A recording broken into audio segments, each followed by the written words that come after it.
నమస్తే ప్రజలారా, ఇవాళ డేట్ ఏప్రిల్ 1, 2026. సో ఇప్పటిదాకా లాస్ట్ 24 అవర్స్ లో ఏం జరిగిందో తెలుసా?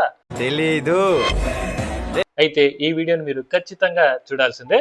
ఫస్ట్ వచ్చేసి 16 ఇయర్స్ లోపు పిల్లలకి ఇండోనేషియా సోషల్ మీడియాని బ్యాన్ చేసింది. దీంతో అక్కడ యూట్యూబ్, ఇన్స్టాగ్రామ్, ఫేస్బుక్ వంటి సోషల్ మీడియా యాప్స్ పిల్లలకి పనిచేయవు. గతంలో ఆస్ట్రేలియా ఇలానే బ్యాన్ చేసింది. ఇప్పుడు ఇండోనేషియా చేసింది అనమాట. మరి ఇండియా ఎప్పుడు చేస్తుందో చూడాలి.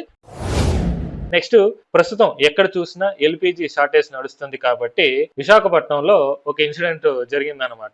ఒక గ్యాస్ డెలివరీ బాయ్ 30 సిలిండర్లను డెలివరీ చేయకుండా వాటిని తీసుకొని ఎక్కడికో పారిపోయాడు. అయితే అది ఎలా చేశాడంటే, సాధారణంగా గ్యాస్ డెలివరీ టైం కి కస్టమర్స్ కి ఓటీపీ వస్తుందన్నమాట.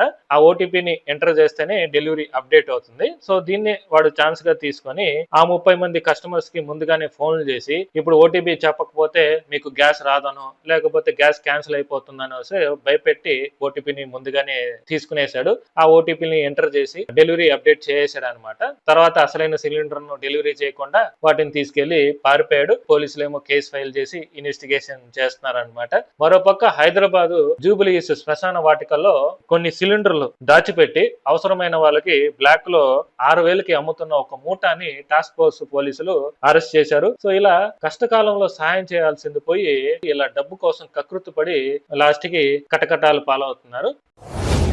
నెక్స్ట్, మిడిల్ ఈస్ట్ యుద్ధం కారణంగా ప్రపంచవ్యాప్తంగా పెట్రోల్, డీజిల్ రేట్లు పెరుగుతున్నప్పటికీ మన దేశంలో పెరగకుండా చాలా స్టేబుల్ గానే ఉంది. కానీ అది టెంపరీ మాత్రమే. యుద్ధం ఇలాగే కొనసాగితే ఏప్రిల్ మిడ్ నుంచో లేకపోతే ఏప్రిల్ ఎండ్ నుంచో ఇండియాలో కూడా పెట్రోల్, డీజిల్ రేట్లు పెరిగే ఛాన్సెస్ అయితే ఉంది. అయితే ఇది ఇలా ఉంటే శ్రీలంకలో బాలసూర్య అనే వ్యక్తి కేవలం 4 లీటర్ పెట్రోల్ దాచిపెట్టాడు అని శ్రీలంక కోర్టు అతనికి 3 వారాల జైలు శిక్షతో పాటు 1,500 ఫైన్ వేసింది. అతను పెట్రోల్ ను అక్రమంగా దాచిపెట్టి బ్లాక్ మార్కెట్ లో అమ్ముతున్నారనేసి శ్రీలంక పోలీసులకు తెలియడంతో వాళ్ళు అరెస్ట్ చేశారు. అందుకు కోర్టు ఇలా తీర్పిచ్చింది అనమాట. మరోపక్క ఇండియా శ్రీలంకకు 20,000 టన్నుల డీజిల్, 18,000 టన్నుల పెట్రోల్ ను పంపించింది. నెక్స్ట్, పాకిస్తాన్ లో జైషే అహ్మద్ చీఫ్ అయిన మసూద్ అజర్ అన్న జహీర్ అన్వర్ అనుమానాస్పదంగా చనిపోయారు. ఎవరో గుర్తు తెలియని వ్యక్తులు చంపేశారంట. అదే దురంధర్ సినిమాలో చంపేస్తారు కదా, సేమ్ అదే విధంగానే. అలాగే పాకిస్తాన్ మాజీ ఆర్మీ చీఫ్ కమర్ బజ్వర్ కూడా బాత్రూమ్ లో మిస్టీరియస్ గా చనిపోయారంట. ఇతను కూడా ఆ అన్నోన్ మన్ని చంపేశారనేసి అక్కడ పాకిస్తాన్ లో మాట్లాడుకుంటున్నారనమాట. మరోపక్క పాకిస్తాన్ కి చెందిన లష్కరే తొయిబా ఉగ్రవాది షబీర్ అహ్మద్ ను ఢిల్లీ పోలీసులు అరెస్ట్ చేశారు. నెక్స్ట్, మిడిల్ ఈస్ట్ యుద్ధం ఎఫెక్ట్ క్రూడ్ ఆయిల్, గ్యాస్ మీదే కాదు మన ఆంధ్రప్రదేశ్ లోని పోలవరం ప్రాజెక్టు మీద కూడా పడింది. వివరాల్లోకి వెళితే, పోలవరం ప్రాజెక్ట్ లో నంది గర్భం అనే కొండ ఉంటుంది. అక్కడ పెద్ద పెద్ద బండరాలు ఉంటాయన్నమాట. వాటిని తొలగించడానికి నార్మల్ పరికరాలు సరిపోవు. దీనికోసం అక్కడ అమోనియం నైట్రేట్ అనే పేలుడు పదార్థాన్ని వాడుతుంటారనమాట. కానీ యుద్ధం కారణంగా గల్ఫ్ దేశాలు వీటిని దిగుమతి ఆపేశాయన్నమాట. మామూలుగా అక్కడి నుంచే ఇంపోర్ట్ చేసుకుంటారు. కానీ ఇప్పుడు వాళ్ళు ఆపేశారు. దీంతో కొరత ఏర్పడింది. ఇంకా 30% పనులు ఉన్నాయంట. ఈ అమోనియం నైట్రేట్ రాకపోతే వర్క్ పెండింగ్ లో పడిపోతుంది. దీంతో పోలవరం ఇంకా ఆలస్యం అవుతుంది అనేసి చెబుతున్నారు. మరి చూడాలి ఏం జరుగుతుంది అనేది.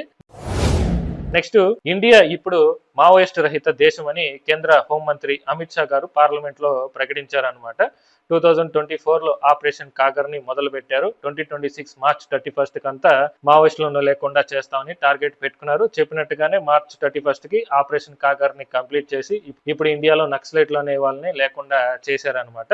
అయితే ఈ ఆపరేషన్ కాగర్ కోసం 406 కేంద్ర పోలీసుల బలగాలను, 400 బుల్లెట్ ప్రూఫ్స్ వెహికల్స్ ని ఏర్పాటు చేసింది. అలాగే ఇప్పటి వరకు 2024 నుంచి 2026 మధ్య జరిగిన ఎన్కౌంటర్ లో 706 మంది నక్సలైట్లు చనిపోయారు. 2,218 మంది నక్సలైట్లను అదుపులోకి తీసుకున్నారు.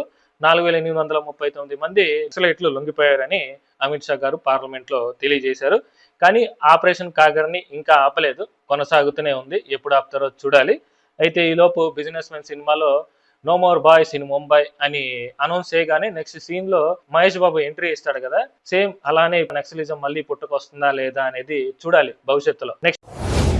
నెక్స్ట్, పాకిస్తాన్ ఒక ఉగ్రవాద దేశం అని ఇండియా దశాబ్దాలుగా చెప్తున్నప్పటికీ ఎవరు పట్టించుకోలేదు. కానీ ఇప్పుడు స్వయంగా అమెరికా కాంగ్రెసే అధికారికంగా పాకిస్తాన్ ఒక ఉగ్రవాద దేశం అని ప్రకటించింది. ఈ నివేదిక ప్రకారం పాకిస్తాన్ డజన్ల కొద్ది ఉగ్రవాద సంస్థలకి ఆశ్రయం కల్పిస్తుంది. ఈ సంస్థలు 3 విధాలుగా పనిచేస్తున్నాయి. ఒకటి ప్రపంచాన్ని లక్ష్యంగా చేసుకుని నాశనం చేసే గ్రూప్ అయితే, ఇంకోటి ఆఫ్ఘనిస్తాన్ మీద దాడులు చేసే గ్రూపు, మూడవది ఇండియా మీద దాడి చేసే గ్రూప్ అని చెప్పారనమాట. సో ఉగ్రవాదం మీద పోరాటం చేస్తూనే మరోవైపు ఉగ్రవాదానికి సంస్థలకి సపోర్ట్ చేస్తున్నారనేసి తీవ్రంగా విమర్శించారు.